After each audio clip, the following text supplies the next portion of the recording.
Hello friends. So today's video is going to be like this, try that, fails. So the idea behind this is we often see those videos where, and myself included, I've done these before, you have a book or series that people will say, if you like this, try this one. And then they give various reasons why you might enjoy one because you enjoy the other. And there are times when marketing teams will say, if you like this book, then this will be for you, or this is perfect for fans of, and they'll mention some other author or series. And sometimes those end up leading people astray. People go in with certain expectations, and then the book is nothing like the other thing they described, or barely like the thing they described. And it's not just, if you like this, try that, but just anytime you feel like the way a book was described, or even maybe the title of the book, has led you astray in some fashion. I'm going to start with A Song of Achilles and She Who Became the Sun. I definitely think it's possible that if you like one, you might like the other. This one is a mythology retelling, and then this one is a retelling of real events in history, but with certain twists. The reason it gets compared to Song of Achilles, the way in which I think that it has led people astray is this is kind of a tragic love story. That's not even close to what this one is. So I think people went into this one thinking they were going to get this tragic love story, and that's not what it is. It's basically like, do you want to watch people descend into villainous, terrible human beings? And granted, I guess Achilles also is a tool. So there's that. You watch Achilles, so obsessed with his destiny and his legacy. So, I mean, there's that parallel as well, but I just think people thought this was going to be this sweeping, beautiful, tragic love story, and that's not what She Who Became the Sun is. After that, Spin the Dawn. So the marketing for this said Project Runway meets Mulan, because it has the trope of the girl who disguises herself as a boy. She does this because she's disguising herself as her brother to enter into this competition, and the competition is to become the Emperor's tailor. And so a lot of people, that's where you get the Project Runway part, and then the disguising herself as a boy, that's where you get the Mulan part. Surface level, that makes sense. However, the competition aspect of this story really is only there for about the first half, maybe the first third or so of the book. And then the rest of the book and its sequel, the love story kind of takes center stage in part of this one, and in the second one, there's sort of this fate that the character believes that they are going to end up with. As a result of the whole Project Runway meets Mulan, so many people went into this and then liked the beginning, and then we're like, wait, so we're not really getting the competition anymore, and then we're really disappointed. And I think this is one of those instances where our expectations obviously weren't met, and so therefore I think it's translated into a lot of people being kind of bummed. Even though I will say, I did like this one. I thought it was cute because I thought the love story was cute. After that, we have For the Wolf, and I saw a lot in the marketing that was saying if you like The Bear and the Nightingale, or if you like Naomi Novik, then you'll like this one. I will say I'm holding up Spinning Silver, but the book Uprooted in its plot sounds almost identical to this one, because in both of them, a girl is sacrificed to a mysterious man in order to keep a certain area that they are from safe. And then also both of them have sort of dark, enchanted forests. So surface level, once again, I completely get the comparison. However, I think Naomi Novik's writing, and then also because I've seen Catherine Arden, The Bear and the Nightingale compared to For the Wolf, the writing in this one especially, I would say, is somewhat dense compared to a lot of other fantasy, and it reads as if it was written in another time. And with Spinning Silver, I just think that the writing is also not very similar. The way that the author writes the characters themselves is very different. And to be a little more specific, in For the Wolf, it feels a little bit more like if there was a new adult age range, this one would likely fall into it, because it almost, I don't want to say it feels young adult.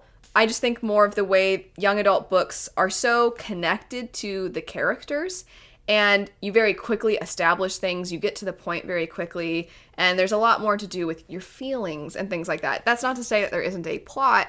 I just think you're so very connected to this character, and it feels very, very, very personal. And I think these other two have kind of larger themes playing a big role, as well as folklore elements playing a very big role, and they feel more adult, especially The Bear and the Nightingale. And this one, to me, it feels like a nice bridge into adult. But I also think that the romance in this one plays a much, much bigger role. And if you went into this thinking you're getting this atmospheric folklore type of story with a hint of historical fiction, that's really not what you're going to get with this. So there are other books that maybe the plots might be different, but I would say are more like this one than the other two. Next up, I might have mentioned this one in the past, but I think it's worth mentioning again because it always makes me chuckle. So you all know I love Winnowing Flame. This is hard to describe in general because there's so much to the plot. And on top of that, I think it's very difficult to make comparisons to other works because it is very unique. It does take some fantasy elements that we're familiar with. For example, there is a race of people known as Eborans. They're somewhat like elves, they're somewhat like vampires, they're sort of a combination of both of those things. But while it takes some aspects of fantasy we've seen before, it does them in such a unique and fresh way that it's really not like anything I've read. There are aspects to this that feel somewhat sci-fi, there's aspects to this that feel somewhat horror. So it's really hard, and I feel for whoever was expected to make any comparisons to other works because they're, in my opinion, just, well, at least I have not come across anything that's quite like this one. Whenever I do the traditional, if you like this book, try this one, it's hard for me to think of something that would relate to this so well. Now, all that to say, like I said, I feel so bad for whoever had to come up with this. And I almost feel like they just threw some stuff out there. So I apologize because I'm sure they tried really hard to come up with something. But they compared it to if you combined Nevernight by J. Kristoff with Robin Hobb. First off, I feel like you don't ever see those two authors compared to one another. I understand that maybe some people might like both those authors, but they're nothing like each other. Which what I take away from that is this truly is like nothing else. If the two things that you're like, if you smash these together, you'd get this, are so different from one another. One of them is very kind of mature writing with a lot of sad, tragic mental health representation or just sad things happening. It's an examination of depression, and you're just finding somebody who doesn't have a whole lot of agency within their own life. Then you go to Nevernight, which is just ultra edgy. I'm going to become the best assassin. Look at how awesome I am. Kind of a story with really somewhat interesting choices in its metaphors and similes. They just couldn't be more unalike. And then so to say that this is a combination of those things, I'm like, where? I would never compare it to Robin Hobb. I'd also never compare it to Nevernight. So anyway, I just always laugh. I get a good chuckle. And if you've read this and you've read Robin Hobb and you've read Nevernight, hopefully you're amused also. The last one for today, and honestly somewhat the inspiration for me wanting to do this video, is Anthropocene Reviewed. And this is where I'm taking some liberties with the whole concept of this. It's not a direct, if you like this, try that. This is just something where I completely went in with wrong expectations. I thought that this was going to be more about, I guess, our impact on the planet. I am not somebody who follows John Green's podcast, which is where this sort of came from, is taking things in his podcast and then having these essay formats for each of the chapters. And it says in the synopsis, the Anthropocene is the current geological age in which humans have profoundly reshaped the planet and its biodiversity. And I recently read the book, The Hidden Life of Trees. I absolutely love nature documentaries, whether they're dealing with plants or animals. In general, I just find those kinds of things really interesting.